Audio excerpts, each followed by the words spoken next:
On this week's episode of Ride the Lightning, the Tesla unofficial podcast, Tesla has reportedly locked in on its next Gigafactory site, and it's in a familiar location. Plus, the new Model S and X have an interesting new item buried in their firmware, the NHRA has made drag strips more plaid-friendly, and more.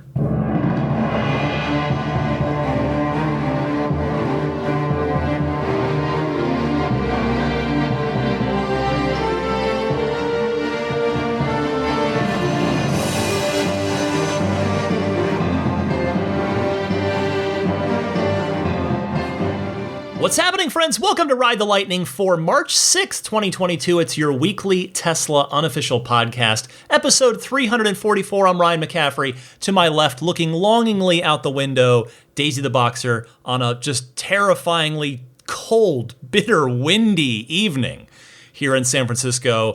Thankfully, we got out on a nice walk earlier today, so now it is time to podcast. I will do my best this week, because I am pretty tired. My smoke alarm batteries in our house went off. The batteries died and the smoke alarms went off at 2:30 in the morning last night, because of course it was 2:30 in the morning last night. So what I've learned is now I'm gonna set a reminder in my calendar for something like 6 p.m. in 5 3/4 months from now, to try and head it off next time so that it won't happen in the middle of the night again. But what can you do? What can you do? On a happier note, in all sincerity, I do want to say a sincere thank you to all of you. I got so many kind emails, Patreon posts, tweets, Instagram comments, etc., from all of you about my cousin Pat with your condolences. I honestly wasn't expecting any of that from anyone. I just, I talk about the things that matter to me on this podcast. Obviously, it's a Tesla podcast, so I'm generally narrowing in on all things Tesla. But sometimes real life creeps in too, and this was one of those times. I just needed to speak from the heart about Pat last week. So thank you to all of you for listening to that. And thanks to all of you, there's so many of you that sent me all of your supportive notes. It really did mean a lot. I promise you that. Let's get rolling with the Tesla news this week. No shortage of it, as usual. First up, Reuters, the news organization who recently, you may recall, got the exclusive on the Cybertruck being delayed to next year. They had that ahead of the last earnings call where it was confirmed. Well, Reuters has another exclusive report, that being that Tesla plans a new Shanghai plant to more than double their production capacity out of China. I want to give a tip of the cap to the Tesla Motors Reddit. That's where I saw this story. And Reuters writes, Tesla plans to start work on a new plant in Shanghai as soon as next month, as part of a plan to more than double production capacity in China to meet growing demand for its cars in the country and export markets, two people familiar with the matter told Reuters. Once the new plant is fully operational, Tesla will have the capacity to produce up to 2 million cars per year at its expanded Shanghai facility, the company's main export hub, according to the people who asked not to be identified in discussing the still private plans. The cost of the planned expansion and Tesla's timetable for completion were not immediately known. Expansion plans for the existing plant aim to put Tesla on track to produce around 1 million vehicles this year, two sources familiar with the expansion plans told Reuters, though one said this also depended on the availability of parts. Tesla has projected to take its weekly production to about 22,000 vehicles at the plant in the coming months, one of the sources said. That production rate would amount to about 1.1 million vehicles over a year, more than double the plant's original projected capacity. My goodness, Shanghai, just again, I've said it a million times, continuing to just soar past any goal set for them. It's just incredible. Now, presumably, this supersedes the whole Chinese territories are vying for the next Tesla factory story that I talked about just a few episodes ago. In fact, I suppose in hindsight, you might have thought, well, this is obvious, given the astounding success by once more, any and every metric of the Shanghai plant, from construction. Remember how quick that thing went up? It was under a year they were producing cars. It was pretty wild. So again, any metric, so that's a construction metric or a production metric as well. Now, I suppose that I foolishly, it seems, didn't even consider Shanghai as an option for what is effectively a new plant. It will be a doubling of capacity there, because Elon has repeatedly stated that geography matters for these gigafactories, putting the factories close to where the cars need to be delivered whenever Tesla can do that. And thus, I thought that another area of China would be the winner for that reason. Effectively, on a geographic basis in China, dividing and conquering. Or it's actually not even dividing, it's multiplying and conquering would be the more apt phrasing of that here. But still, I can't blame Elon and Tesla for doubling down on Giga Shanghai. 2 million cars per year once the new facility is built, and of course once it's ramped up, which will take some time as well. Even for the goal exceeding awesome folks at Tesla Shanghai, it will take time to ramp up. I'll go back to my original New Year's prediction about this though. Is the new Shanghai plant, if we're calling it that, going to be dedicated to the Model 2? That's what I had speculated about back on the New Year's prediction show.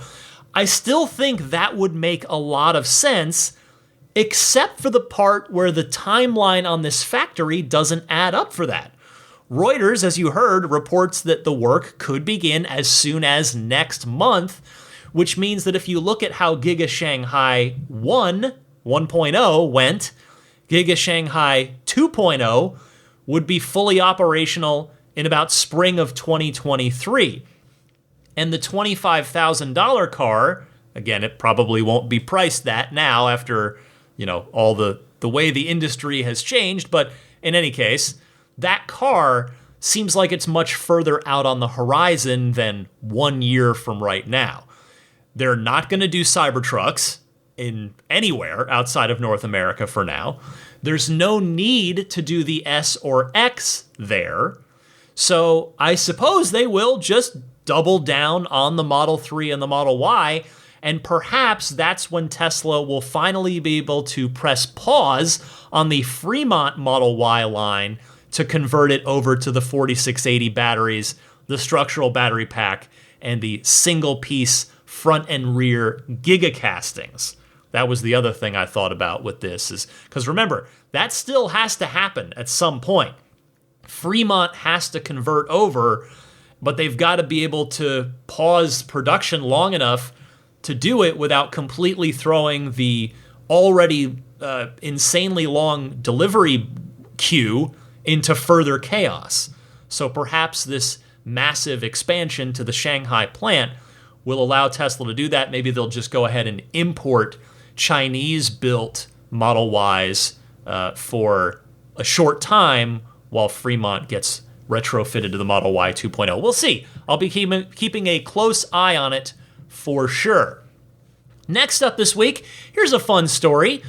Our Tesla white hat hacker friend, pardon me, I mean, not combine those things. Our friendly neighborhood Tesla white hat hacker, Green the Only, has found an interesting new nugget buried in the new Model S and Model X firmware. A toggle, again, software-based toggle for steering wheel or yoke. Green tweeted, quote, "Choose your destiny," with a picture of the firmware. She screenshotted it, which shows options for set steering wheel / yoke configs and a checkbox underneath that for either round or yoke. So if you're interested in a new Model S or X, but not interested in the yoke, I do have to be honest on this one. I would not get my hopes up that this is going to mean that a choice is coming your way. And the reason I say that is because, remember, on that recent Franz von Holzhausen podcast interview that I played you a few clips of just, 2 or 3 shows ago, one of the things that came up in the interview was the yoke. Maybe I didn't play that specific clip, but to paraphrase from the interview, Franz basically said they're sticking with the yoke and they're not going to offer a choice. Now, could that change? Is he just saying that so as not to Osborne any sales of the new S and the NX in the short term while Tesla gets this option together? That is possible.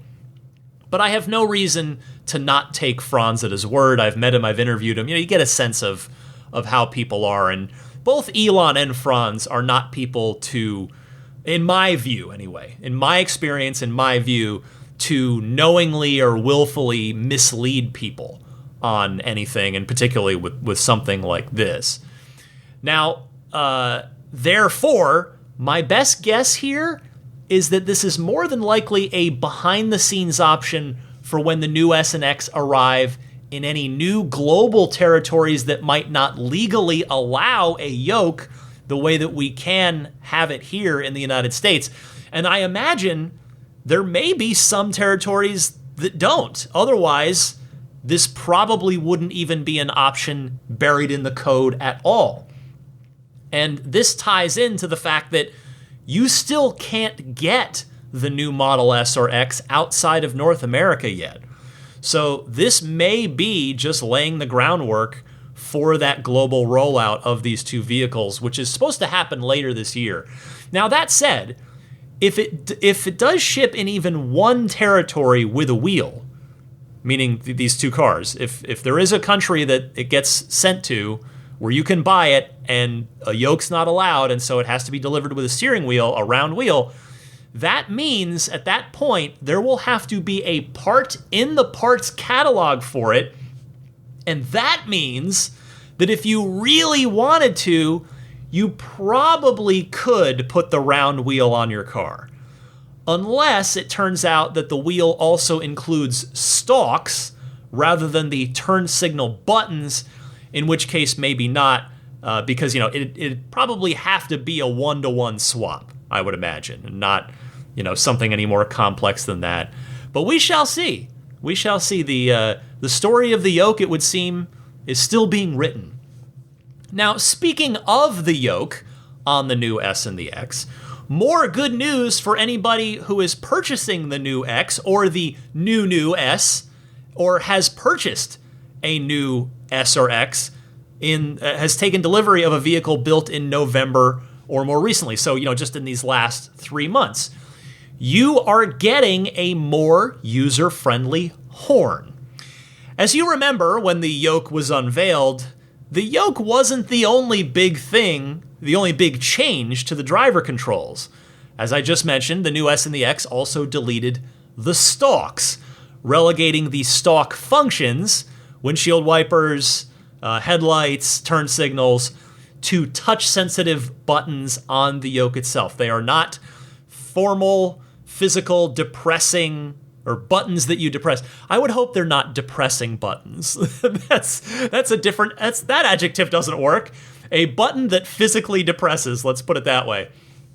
But one of those touch-sensitive buttons is, of course, the horn. And early Model S Plaid owners have complained that it's just difficult to get to the horn button in a pinch, partially because it's so small, partially because it's not a proper button that you can feel for.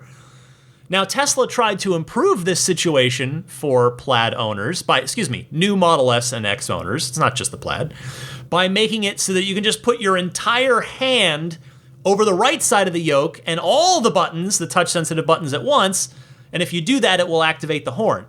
Tesla has now taken it a step further, and quite honestly, if you ask me, it's the step they probably should have taken in the first place. I'm sure they had their reasons for not doing so initially, but they are doing so now. They've made the middle of the yoke, where the airbag is, the way to activate the horn, the way it is on thousands of other cars in the world. Elon Musk announcing this via Twitter, saying, quote, "All cars made since November also have push center for the horn. Just waiting on a firmware update. And then he adds what I just told you. If you mash the right side of the yoke with your palm, the horn will trigger.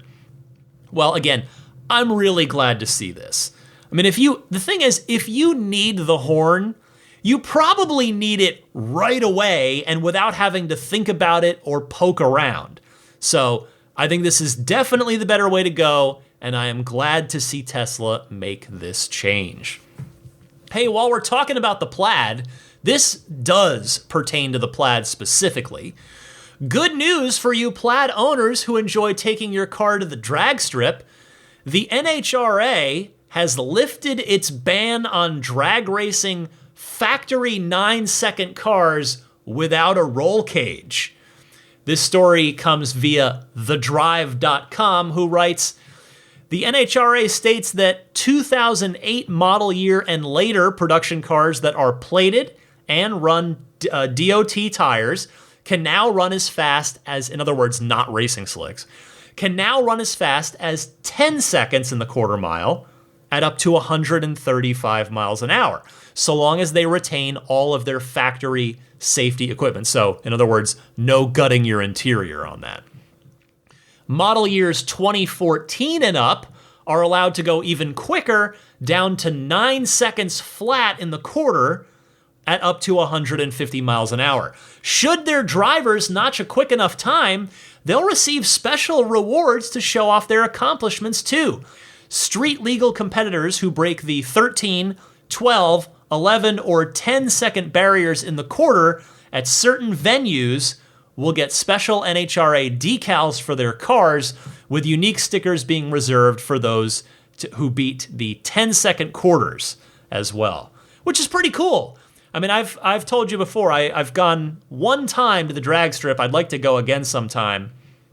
And the stock Model 3 Performance, which is what I'm driving, runs the quarter mile in about 11.8, pretty much like clockwork. I mean, it can't really do much better than, you could start taking stuff out and try to strip it down, but just, right off the showroom floor, my car did an 11.8. So I guess I wasn't, where was I? I was at Sonoma Raceway, I think. Is that where that was? I believe. I don't remember. Anyway, Zubin, my friend Zubin will remember because he took me along. He was my shepherd, being a first timer at the drag strip in his Model S P100D. But anyway, I guess we must not have been at an NHRA official venue, because I didn't get any kind of decal. Maybe that's just a new thing. But in any case, pretty cool here. I mean, I've probably talked about this on the podcast before, but if not, if you're just kind of scratching your head, wondering, wait a second, what are you talking about? Now it's okay for them? Now, no roll cage? What? The short version is that the NHRA national drag strip rules had been such that the Plaid S would get ejected from the drag strip, ejected from the venue, because the maximum quarter mile time allowed by the NHRA without a roll cage and, just more significant safety modifications to a car was 10 seconds at 150 miles an hour. And as you probably know, the Plaid Model S can beat both of those numbers right out of the showroom. And it has resulted in many, many amusing Plaid drag racing videos that I've watched on YouTube, in which the drivers have taken to inventing games for themselves by trying to win by as narrow a margin as possible, since it's not a question of if they're going to win most races, but rather by how much. This game has also doubled up as a way for those Plaid owners to keep themselves from getting ejected from the drag strip by staying over 10 seconds and under 150 miles an hour. So glad to see these rule changes from the NHRA, because these electric cars they're monsters. They are awesome. They are, gas-powered cars like the Dodge Demon was one that was cited in the article as well. It's not just EVs, but EVs certainly leading the charge. The Plaid S, heck, the Plaid X has been cooking down the drag strip as well, and the Lucid Air is pretty quick down the track as well. So it's all coming. And the Roadster is, hopefully 2 years or less behind with its SpaceX package. I don't know how they're going to regulate that one at the drag strip, but I guess we'll find out. In any case, the point being, I do applaud the NHRA here because they're keeping up with the times. They've got to evolve their rules as these cars get better and better. And, a stock Model S can blast in a straight line down the drag strip rather safely at 150 miles an hour. You just hold the wheel straight on a professional, cleaned, cleared, and maintained drag strip. It's a pretty low risk as far as anything going catastrophically wrong. And if it did, the Model S is already one of the safest cars in the world alongside the Model 3, the Model Y, and the Model X as well. Anyway, finishing up by saying, if you're going to go enjoy these new rules at the drag strip, still make sure you're being safe. Be safe out there, have fun, and maybe a little bit more fun than you could just a week ago. Next up, the news gets a little less fun. I'm sorry to have to report to you, but Tesla is using its Engage platform, and if you're not familiar with that, I will tell you about it in a moment.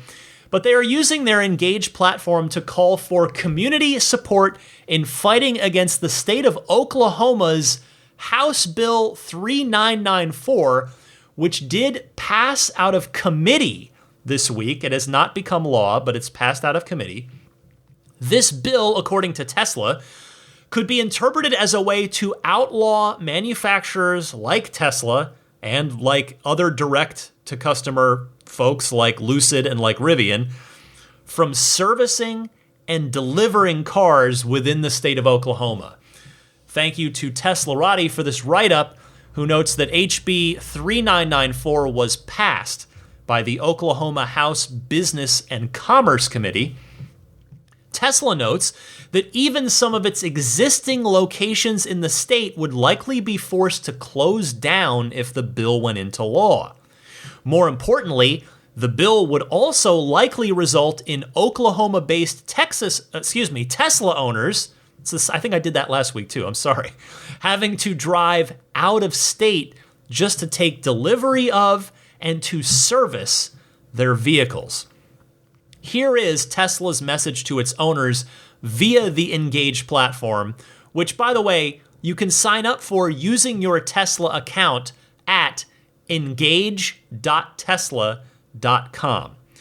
So Tesla says the following is Tesla's rationale for its HB 3994 initiative for Oklahoma.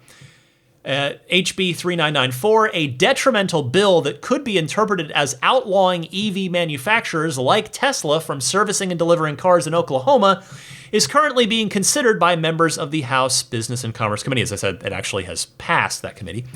Contact your representatives today and encourage him or her to vote no on HB 3994.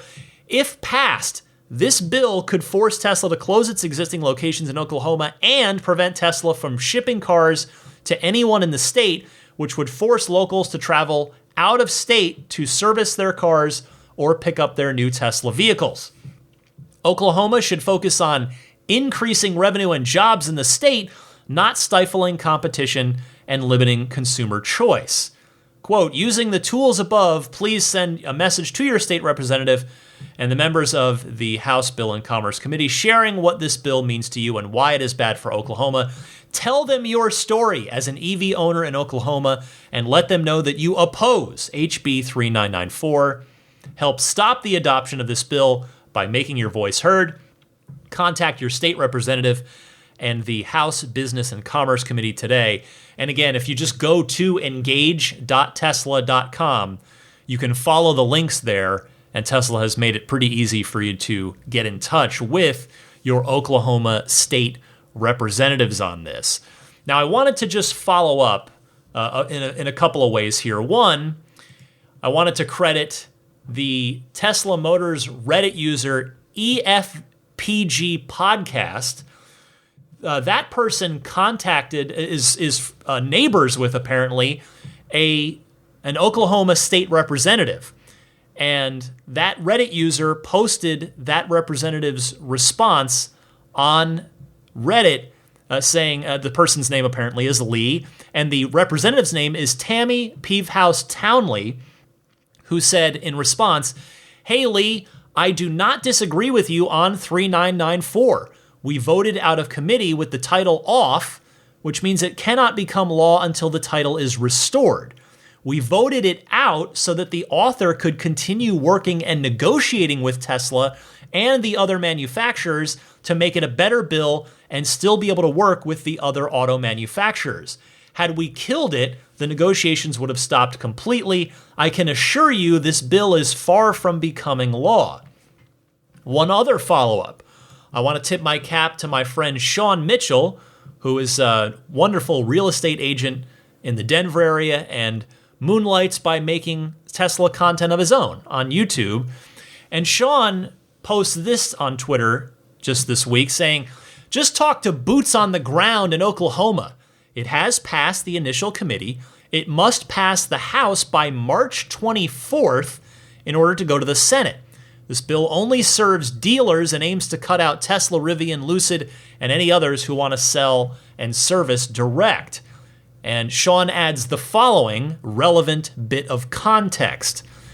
The sponsor of the bill, Mike Dobrinsky, Oklahoma State Representative from District 59, has a 30-plus year tie to dealerships. I know, you're shocked. But anyway, Sean continues, which gives constituents the impression he only cares about his dealer buddies. How does limiting the car buyer's option to one business model benefit the consumer? It doesn't, and it's not right. If you are local to Oklahoma, please call and email your representatives to let them know this bill is more problematic to constituents than beneficial. So thank you to Sean, thank you to Lee from Reddit, and thank you to Teslarati for summing up the story as well. So there you go. Now, if you've never used the Engage platform, as I mentioned, it's a pretty interesting website, actually. It's a really good way, in my opinion, for Tesla owners to rally around causes that may directly affect them, and this is one of them. And so I am happy to share the message right here to my Oklahoma listeners. Just go to the site, engage.tesla.com, and you will see a Contact US Reps button right there in a little box that says Oklahoma with this bill, HB 39994, in there.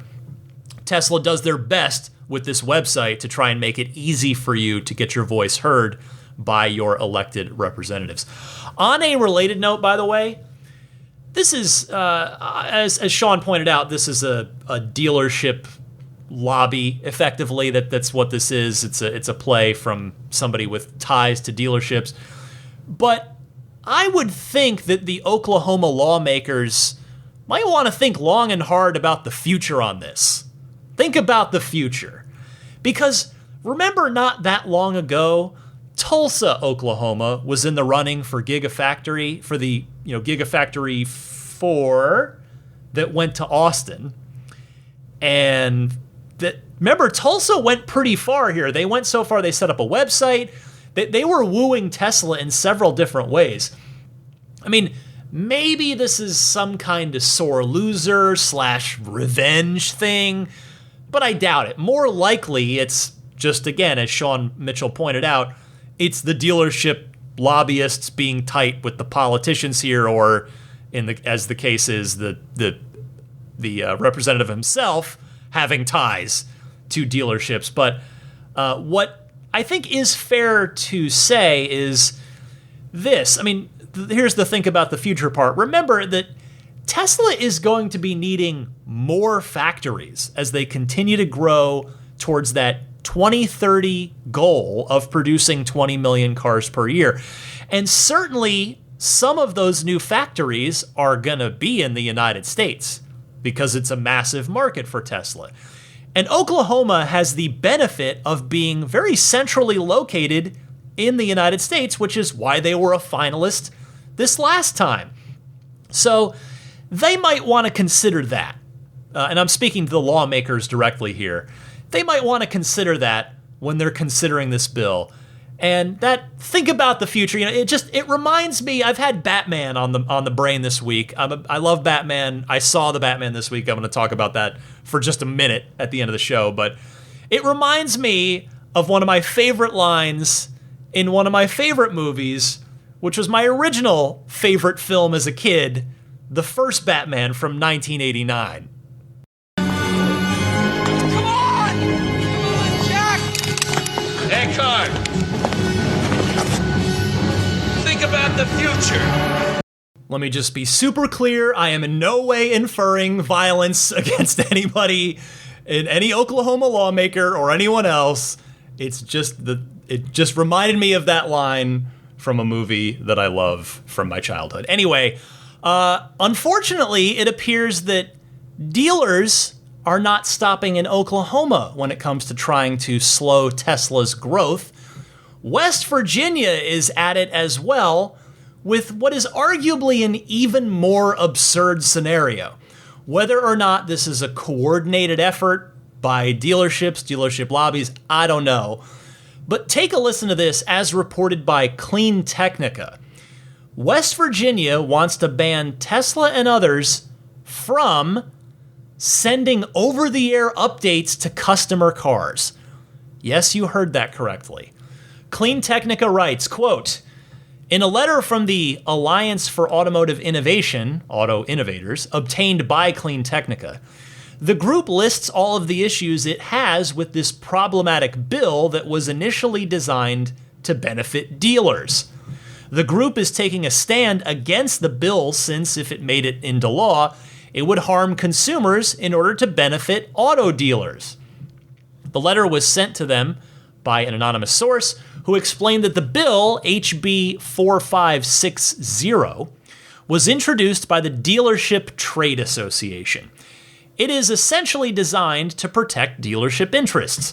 However, it overreaches to a point where it would harm both customers and dealers by blocking online car purchases, over-the-air updates, and even advertising by auto manufacturers. In the letter, Auto Innovators wrote, quote, rather than leveling the playing field between dealers and manufacturers, this bill would drastically alter the rights and obligations of automotive manufacturers and their franchised dealers in West Virginia. Many of the proposed changes would benefit dealers, but would ultimately impose costs and inconvenience on the citizens of West Virginia. Quote, Auto Innovators has identified specific concerns and issues with House Bill 4560, which, if enacted, would have impacts far beyond the dealer-manufacturer relationship. Auto Innovators and its members would appreciate the opportunity to appear before the House Judiciary Committee to discuss these concerns in further detail and answer any questions committee members may have related to HB 4560, end quote. The bill states this, quote, except for experimental low-volume not-for-retail sale vehicles, cause warranty and recall repair work to be performed by any entity other than a new motor vehicle dealer, including post-sale software and hardware upgrades or changes to vehicle function and features and accessories for new motor vehicles sold by a licensed new motor vehicle dealer. Provided, however, this language shall not include any post-sale software upgrades to the motor vehicle's navigation or entertainment system. In the letter, Auto Innovators pointed out that the language is designed to prohibit manufacturers from providing over-the-air updates directly to consumers' vehicles. So far, no other state has made such a needless law. The group writes, quote, over-the-air updates allow consumers to update their vehicles from the convenience of their driveways without the need to travel all the way to the dealership. This language would prevent manufacturers from utilizing those over-the-air vehicle updates in West Virginia. Well, the Auto Innovators Group is right, of course, and it actually gets even more absurd than that, but I'm going to stop there. This is a long story. You get the idea of what's going on here. Now, this one hasn't made it to Tesla's Engage platform just yet, but it's probably just a matter of time until it does. I mean, I'm no lawyer, I don't know anything, but I just can't imagine as a citizen that this would possibly hold up in a court because it's just asinine. It's nonsense. It'd be like saying that you can only go to an Apple store to get updates for your iPhone. It's ridiculous. So, West Virginia friends out there, please let me know how I can help and how the Ride the Lightning community can help try to just strike this nonsense from ever having existed in the first place. Oh my goodness. Next up, and finally this week, numerous owners in Europe are reporting that the new 12-volt lithium-ion accessories battery in the very latest Model 3s can fail very quickly under certain conditions. I saw this story on Drive Tesla Canada, who writes, "The problem only impacts newly delivered vehicles with a lithium iron phosphate battery," that's the LFP battery, "where the 12-volt lithium-ion accessories battery can die within 20 minutes of the vehicle's main battery reaching a state of charge less than 10%. Just like when the lead-acid battery would die, this leaves the vehicle stranded and undrivable. Making the problem worse, owners have so far been unable to jump the new lithium-ion battery with a lead-acid battery. One theory for this is because it has a higher voltage at 15.5 volts, and since lead-acid batteries have a maximum voltage of 12.8 volts, it can't charge the lithium-ion battery.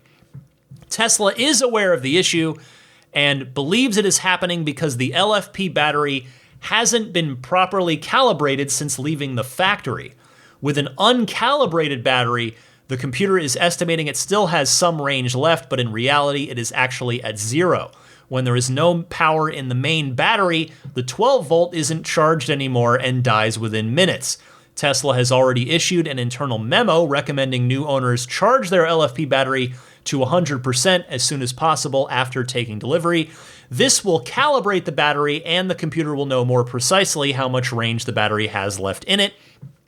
Tesla is also recommending to avoid running the battery to below 10% until you have performed the calibration. And they have gone so far now, there was a follow-up to this, that right on the screen, it will actually tell you if you take delivery of a new LFP car, please charge this to 100% as soon as possible to calibrate the battery. Now, thankfully, this only affects the base Model 3, aka the artist formerly known as the Standard Range Plus, but it's still not great. I mean, the fact that they're having to address this means that at least one person has been stranded because of this, and probably more than one person. But again, as they said, if the accessories battery fails, you are stuck. So that's what makes this very not great. I mean, it's a bummer that this is happening, but at least it can be easily prevented if it hasn't happened yet. And the other thing to just politely remind you of as well, those LFP batteries can be charged to 100% every day to get that 272 miles of range all the time without doing any long-term harm to the battery. So many owners might just end up organically avoiding this problem anyway, which is good. But still, hopefully Tesla learns a valuable lesson on this and is able to immediately prevent it from happening to anybody else in the future. All right, I have plenty more show to get to. I've got some excellent calls coming up in the Ride the Lightning hotline. But first, real quick, a reminder that this episode is one more time, brought to you by Motor Trend and their new electric vehicle podcast called Inevitable. Highlight on the EV, INEV, ITABLE. It is no secret, as listeners of this show know, that the automobile is changing. It's going electric. There has been an avalanche of new EVs trying to meet or beat Tesla in the race to the future of the automobile. You've got Rivian, Lucid, Fisker trying to come back, just to name a few. All of them with the same goal in mind, going green.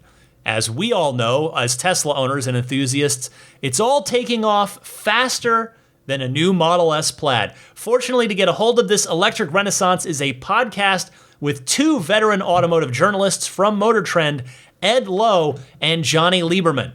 They'll interview celebrity guests, industry leaders, car folk, and chat about all things cars, energy, Elon technology, and our future. These car savants who once had gasoline running through their veins are now charged up for what the EV revolution holds next, because it is, after all, inevitable. And that's the podcast, The Inevitable. Subscribe and listen to The Inevitable wherever you get your podcasts. All right, be right back after a very brief little interlude here with the Ride the Lightning hotline and your excellent phone calls coming up right after this.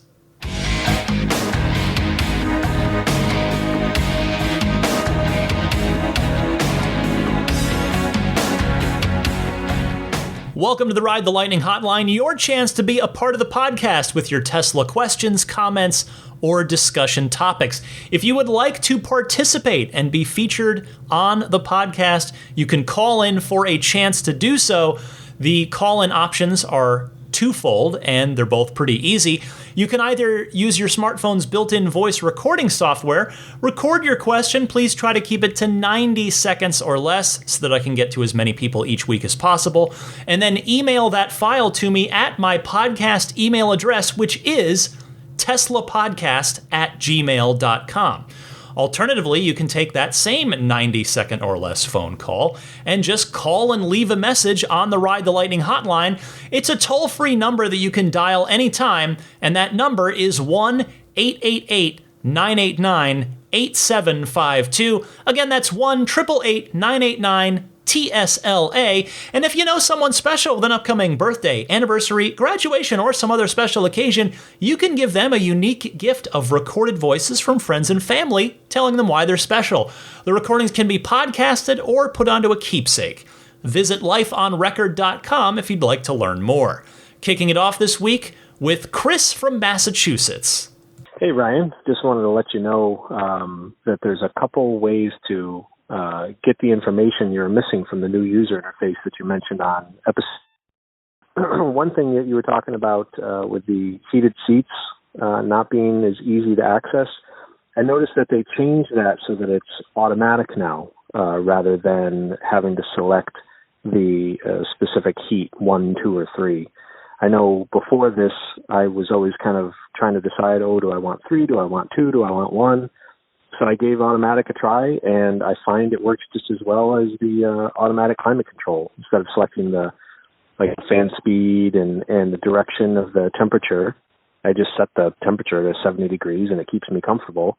And the same with the heated seats. I just leave it on auto, and it just keeps me comfortable. It's one less thing to think about. So I find that I don't fiddle with it as much as I used to. So that's one thing to keep in mind with the new user interface. And then the other thing is, with not having the time left on the track you're listening to, I agree it would be nice to see the actual time, but the bar for how much progress you've made on the podcast or the song is much, much wider and easier to see now. It takes the whole bottom of the display below the map and the song title. I noticed that, and it made it a little bit easier to see how far along I was in the podcast or the track. Anyway, I thought that'd be helpful, and give Daisy a good old scratch for me. I appreciate the call, Chris. In fact, several kind people have called in over the last few weeks to mention the bar at the bottom of the music portion of the UI that shows how far along the track is.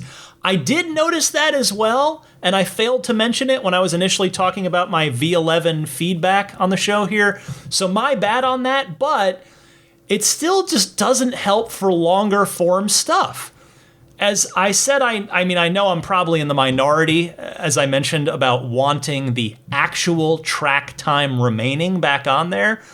But it's still, for a podcast or something, you don't want to know if it's 2/3 done. You want to know exactly roughly what minute you left off at in case you need to pick it up on another device later. And anyway, for the automatic seat heater setting that you mentioned, I gave it a try, and I have to say, I do like it.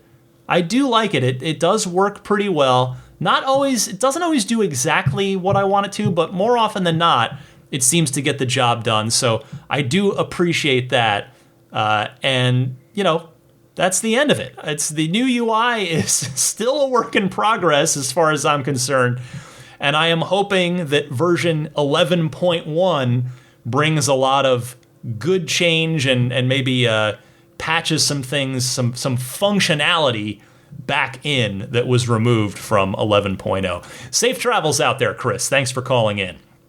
Next up is Bill from Sterling, commenting on Nhra making Tesla disable the boombox feature.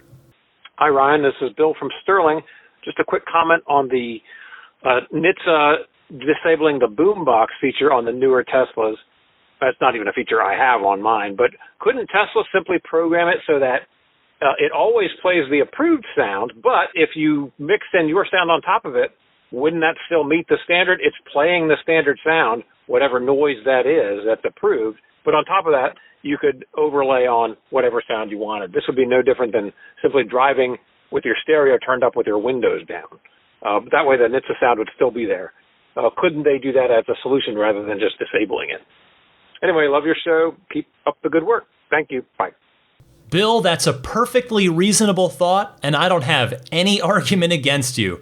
I hope you're right, and I hope the feature can return in a reasonably similar form at some point soon. As I said not too long ago, there is clearly an allowed amount of artistic interpretation here, because as I was pointing out, different EVs and plug-in hybrids have their own low-speed sound that they emit. So I'm hoping that you're correct here and that Tesla will be able to allow some customizability for that once again. Thanks for your call, Bill. Going to Brian in Pennsylvania next. Hey, Ryan. Brian from Walton, Pennsylvania. Just make my third trip, 2-hour drive down to the local service center, not really local to me. And they always give you Uber credits there so you can go get food, do whatever. But I realized what would really be nice, in the summer it didn't matter as much, but now it's cold here in Pennsylvania. I have to make a supercharge stop on the way home to make it home. They should give us, especially those of us that drive a distance to get there, some supercharger credits to compensate us for having to drive so far to a service center that's, inconvenient for us, and maybe just as a courtesy anyhow, just as a bonus, hey, we're sorry, something was wrong with your car and we had to fix it. But I really do think that they should give a super credit, $10, $20. It doesn't have to be anything major, but just enough to give us that quick 5-10 minute juice to get back home. Brian, I think this is a very good and very reasonable suggestion. I am totally with you on this. Tesla already gives Uber credits when your car is actually being serviced. It would be nice for them to, as you say, compensate you for that long trip if in fact you're more than, say, 200 miles from a service center, which unfortunately there are a lot of people who are that far away from a service center because there just still aren't a ton of service centers. And in other cases, as you heard earlier on this podcast, there are states that are actively fighting against Tesla for whatever reason to try and keep them from having service centers in their state as well. So safe travels, Brian. Cheers. Thank you very much.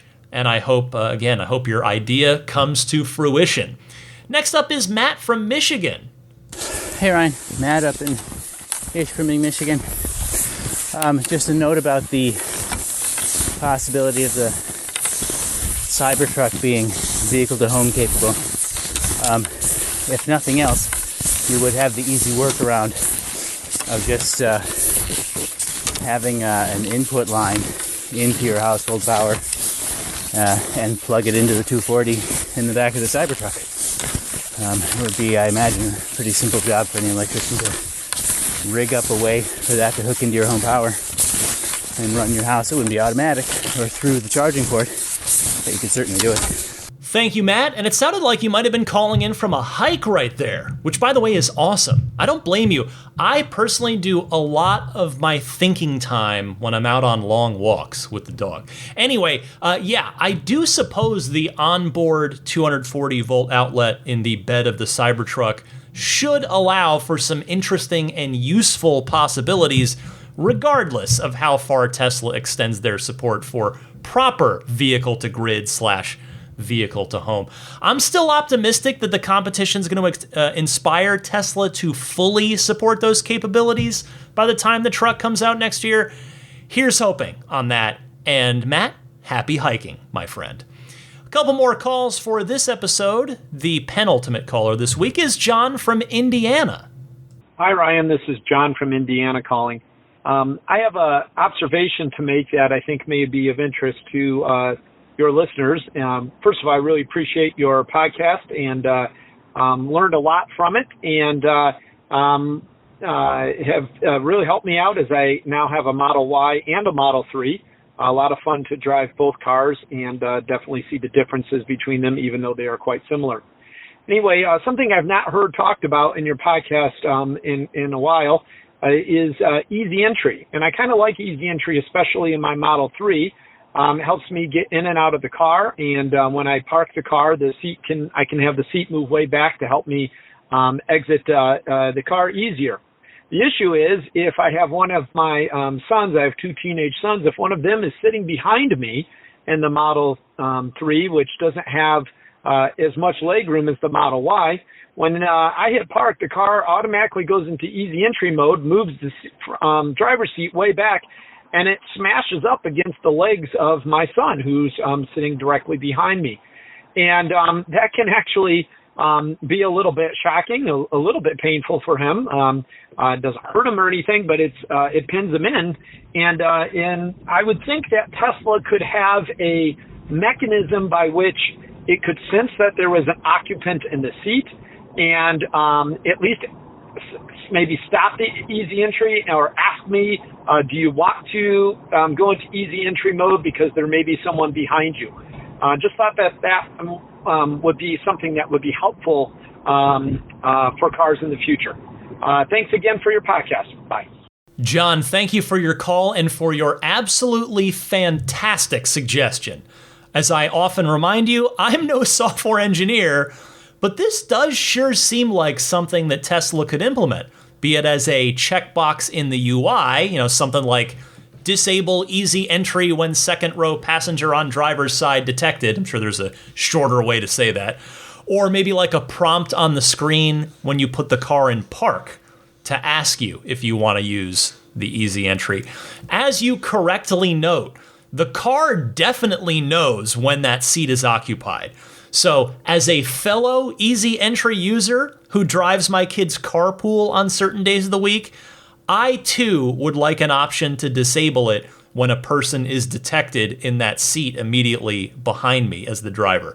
Here's hoping that Tesla hears this and adds it to their feature idea list. Good stuff, John. One more caller this week. It's from an old friend of the show, the Real Life Tiny, responding to Paul from Hertfordshire.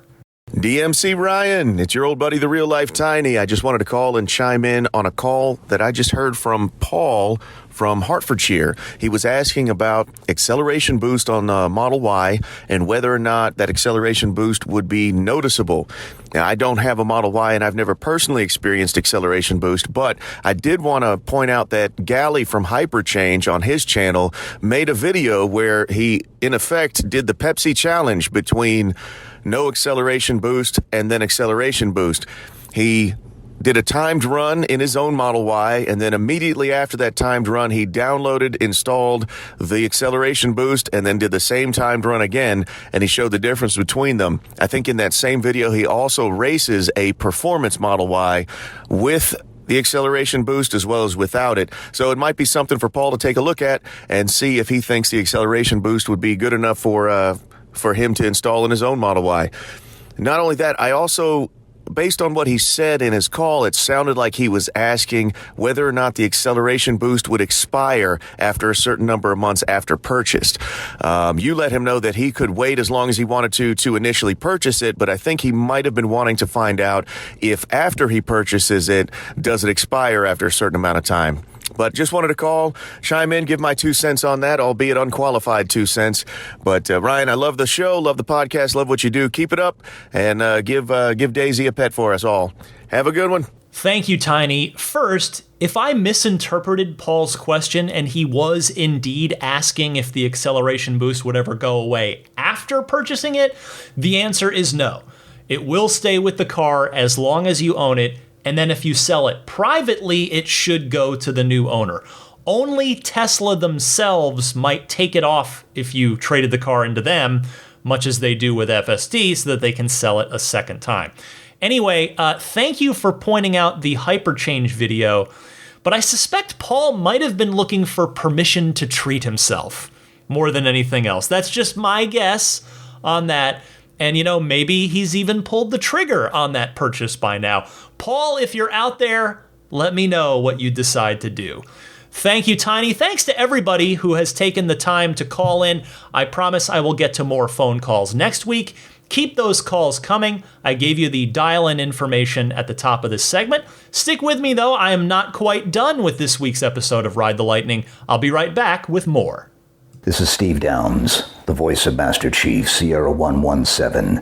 You're listening to Ride the Lightning, the Tesla unofficial podcast. That Cybertruck looks a lot like a warthog, doesn't it? Master Chief, out. Well, as for what's going on with me and my car, as you know, I recorded the podcast early last week because I flew down to Arizona to attend the family memorial service for my cousin Pat. And at least I'm happy I was able to arrange with Tesla Mobile Service for the 12-volt battery in my cousin Pat's Model S to get replaced. So now it's roadworthy, and I'm really just kind of emotionally happy that the car is going to stay in the family. It's going to be going to the East Coast, but it's going to stay in the family. So, there's no practical reason for wanting that. It just, I don't know, the car meant a lot to Pat. And it just makes me happy that it's going to stay in the family. Not that it wouldn't have found a happy home somewhere else, but I am happy that it will remain still in the family. My wheel repair, that was this week. In fact, I just got the car back today, Friday, as I'm recording this, and it went great. Thank you again to Christy from Austin, who used to live here in the Bay Area. She recommended me a shop, and boy, they did not disappoint. My wheels look brand new, like nothing ever happened to them. The color match on the satin gray wheels, my zero-G wheels, is excellent. You'll see pictures on my Instagram, which is DMC_Ryan. So really, really happy with how that turned out. And now I just have to not mess them up again. I have to hopefully keep them nice now. And then an entertainment recommendation. I'm not sure if I've done one of these in a couple weeks. And I mentioned Batman earlier in the show. I said I had Batman on the mind. I saw The Batman, the new Batman film from director Matt Reeves, and I loved it. Batman's my favorite superhero, always has been since I was a kid. I mentioned the 1989 Tim Burton movie, which was like my first favorite movie growing up, and Batman has stuck with me all these years as my favorite superhero, and I wanted to love this new movie, and I do. I think it's excellent. I highly recommend it. Not really for kids. It's dark. It's not bloody, but it's certainly violent. Obviously, Batman is beating people up angrily, but it's more actually, they push the language pretty far for PG-13 as far as if you're considering bringing your young ones, but I do highly recommend the movie. It is excellent. How about a pro tip of the week here before I hit the road? Let's go to Chris from Ontario. Hey Ryan, Chris from Ontario. First time caller, but I've never missed an episode. I've got a pro tip for you and the listeners. Around 95,000 kilometers, my Model 3 needed a headlight. I was able to get a brand new pair of headlights online, and since mine had taken a beating, I swapped them both out. But I immediately noticed that the passenger side signal was flashing rapidly, and I had an error message on the screen. Even though I didn't get the headlights from Tesla, I decided to give them a shout, and it turns out that it was a simple software update to fix the problem. The sales rep also told me the very tip I'm about to share with everyone. If you are going to change a part that requires a software update, there are a few. I don't know them all. Certainly the headlights are one of them.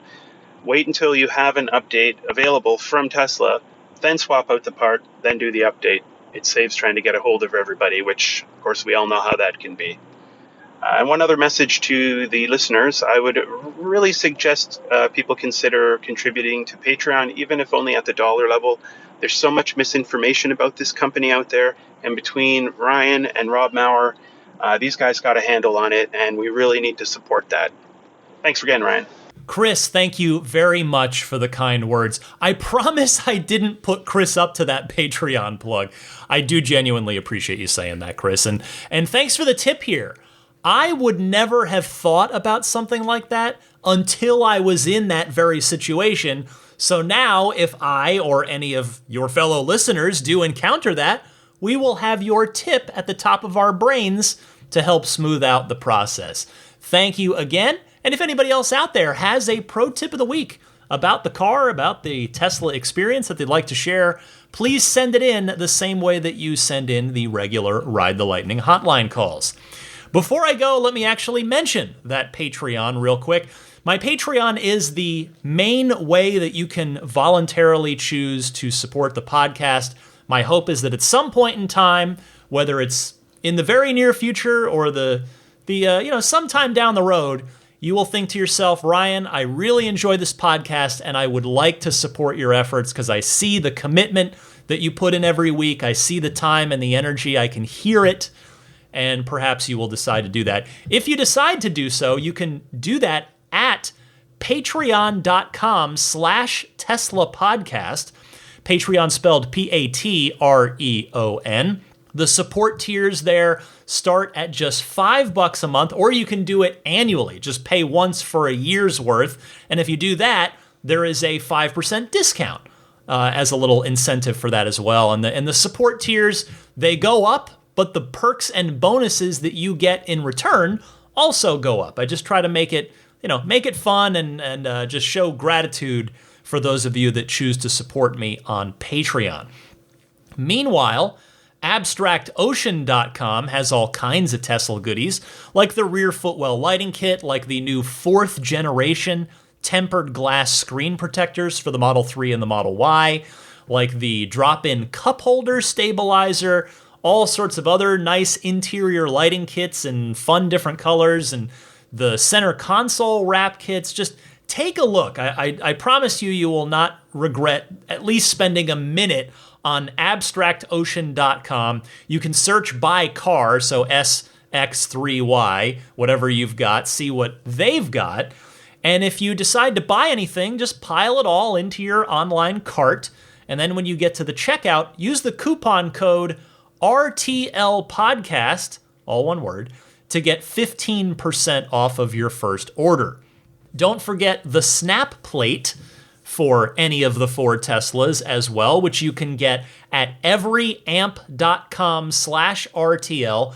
This is the front license plate bracket that you really want to use versus the one that Tesla gives you, because that one uses automotive adhesive to stick to the front of your car, meaning if you ever want to get it off, it's probably not going to be pretty. The snap plate, on the other hand, snaps on and off in seconds, but it goes on securely, and it's paint safe, grill safe, radiator safe. It won't interfere with any autopilot stuff. It is a nice, clean, minimalist design. I recommend it. Check it out, everyamp.com/RTL. How about budget safe solar? If you're considering solar for your home or business, I'm starting to read up a little more on solar, and the federal tax credit here in the United States apparently is going to phase down over time. So the sooner you act, the actual better the deal is. That's one reason my wife and I have started to talk more seriously about it. But anyway, if you're considering solar for your home or business, obviously you're going to consider Tesla themselves, but why not also reach out to friend of the show, Budget Safe Solar? Their deal is simple. They try to take the time to understand your specific situation. For instance, I've got a very old, narrow San Francisco home, so my situation is going to be different than probably most of you out there. But the point is, Budget Safe Solar is going to work with you to try and find that best solar option. They operate in all 50 states plus Puerto Rico. And hey, if you're interested in joining the growing solar industry, that's another thing you can check in with them about. So learn more and or reach out at budgetsafesolar.com, referral code RTL. Don't forget that referral code should you elect to proceed. Meanwhile, Immaculate Reflections, the fine purveyors of detailing services such as paint correction, paint protection film, ceramic coating, etc. They are offering a nice little discount, as I always remind you, to anybody who listens to this podcast. Just if you book in with them, it's of course Jeff is the name of the owner and proprietor there. Just go to his website, irdetailing.com, and when you reach out, mention, I'm a Ride the Lightning listener, and there will be a nice little discount waiting. And it doesn't matter what service you're doing, you will still get the discount. You don't have to do X amount of dollars worth of service or X number of things. Just whatever you're going to do, mention that you're a Ride the Lightning listener and there's a discount for you.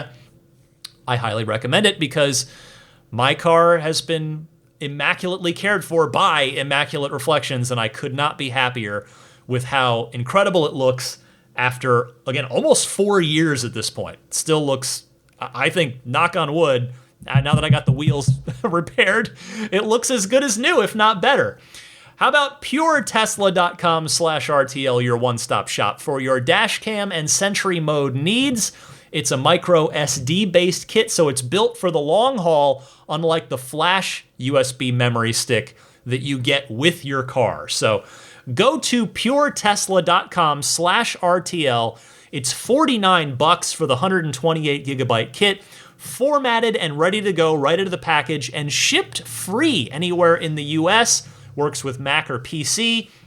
And they also offer a wireless game controller kit as well. If you do like to play the video games that Tesla offers and you'd like a nice slim, low-profile wireless controller to do so, a controller that's going to fit nicely in either your glove box or your center console with a nice wireless adapter so you don't have a cord in your way as well. You can also get that at puretesla.com/RTL.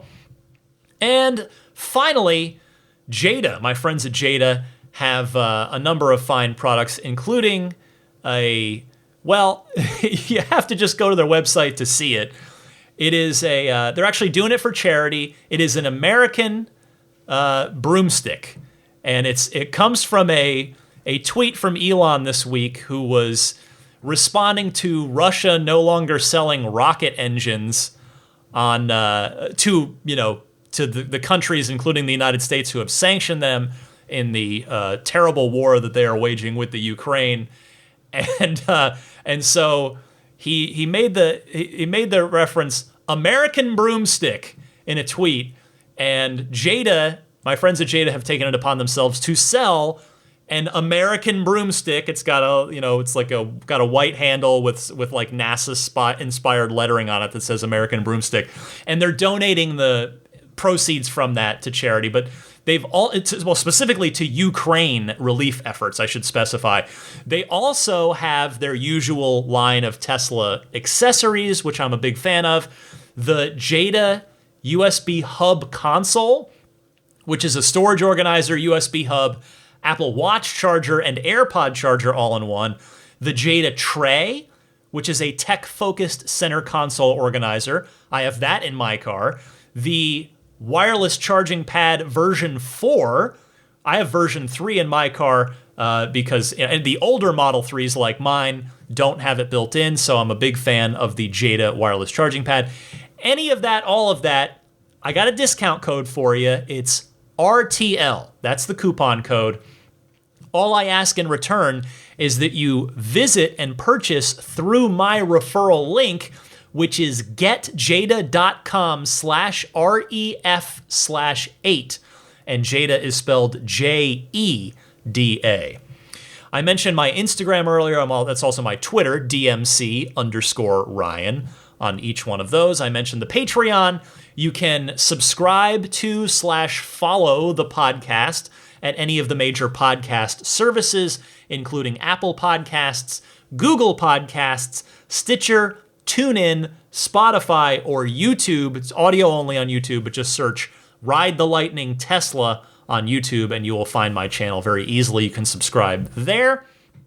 And that will just about do it. Let me mention the wonderful Plaid, Maximum Plaid, and Roadster in Space tier backers who are very kindly supporting the podcast. And among the perks that they get for doing so at these tiers, they get a shout out every week. So I want to say hello and thank you to the newest Roadster in Space tier backer, Tesla Hitchhiker 42, who's been backing me at Maximum Plaid for a while, stepped up to Roadster. So Tesla Hitchhiker 42, a sincere thank you that is extraordinarily generous.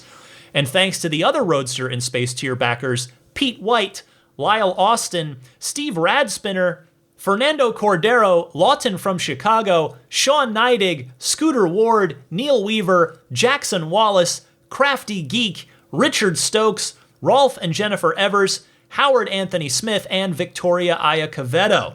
The Maximum Plaid crew, a big thanks goes out to Jonathan Wales, Cameron Clark, Daniel Grummer, Seth Capello, Nick and Tony, John Schmidt, Stan Roth, the Galpin family, Ryan from Las Vegas, Darren Nickel, Kaz Barnes, Ulrich Lassa, Brett Libano, Patrick Wisniewski, Gil Cabrera, Hay Watley, Eric Brown, Mark Eversole, Todd Badger, Joe Edgel, Kevin Yank, the Tesla Owners Club of San Joaquin Valley, Michael Williams, Will Stedman, Mait Suaru, Derek Nesselrote, Justin Perez, Jeremy Harris, Chris Beach, Tom Mills, Alex Brem, Zachary Howard, Tyler Smith, Corey O'Donnell, Matthew Graham Dronberger, Scott Gillis, Aaron Huxley, John Cody, Aaron, Sonar Tech 77, Andre Kent, Joel Sapp, Kim Bay, and Paul Casarino. And last and most certainly not least, the Plaid level supporters. Some real long-time supporters in here. Thank you so much to George Cassiopo, David Brander, Logan Willis, Jason Chalukas, Tim Hyde, Peter Chalet, Eric Randolph, David Nondahl, Dory and Steve Guberman, Jeremy, the Tesla Owners of Taiwan, Ron Lee, Charlie Gillespie, David Perella, Sunil Joseph, Dennis Peak, Jeff Angwin, Chase Cabanillas, the Lydia family, Aaron Altschul, Jared Brown, Jerome Strack, Jamie Dalton, Noel and Lucy Murphy, the Tesla Owners East Bay Club, Ryan Natchett, Mike and Barbara from Louisville, David J. Howes, Travis Krenzel, Matt Nixon, the Tesla Owners Club of Wisconsin, Jonathan Zalesny, Rick Dean, not Elon Musk, T. Kirk Lowry, and Peter. Thanks to all of you, all the Patreon backers for supporting me. This is, again, the podcast is and will always be free, but a lot of time, a lot of energy, a lot of work and love goes into it each and every week. So if you're able to consider a pledge at some point, I would be humbled and grateful for that. That will wrap it up for this week's episode of Ride the Lightning, your weekly Tesla unofficial podcast. This was episode 344. I'm Ryan McCaffrey. To my left, a balled up and snoozing Daisy the Boxer. Happy electric motoring, my friends, and I will see you back here next week.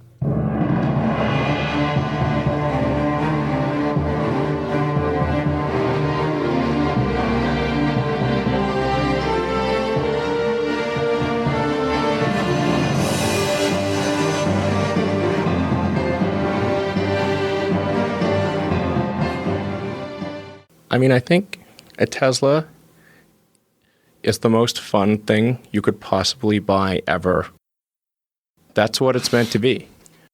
Our goal is to make it's not exactly a car. It's actually a thing to maximize enjoyment. It's maximum fun.